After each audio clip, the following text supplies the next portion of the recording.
Bronkjende V8-motoren, een vrouw aan taskagers en glimkende gezichten. 60 jaar autocross in Haarlem en het libbet was eer te varen.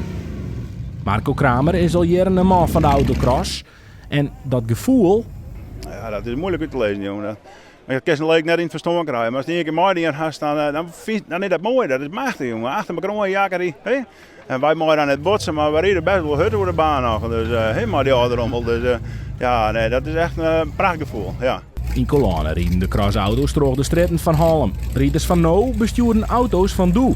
Een van de gastrieders, die riet normale bredens.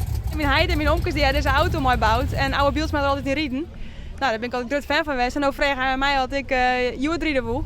Nou ja, dat let ik me net te vaak in steeds natuurlijk.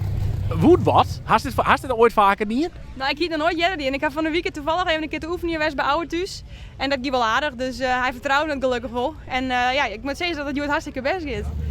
Vreten Joen in het donker en sneun de hele dag. Het worden er een verskaat races rieden op het Hallemer autocrossterrein. Wij worden er eigenlijk wel een beetje emotioneel van. Zeg maar, dat het in Haarlem autocross wordt, dan leeft het hier in de hele buurt. En vooral als het bij de naam van de Vries en zo komt, nou, dan gaat het dan begint het bloed al een beetje warmer te worden.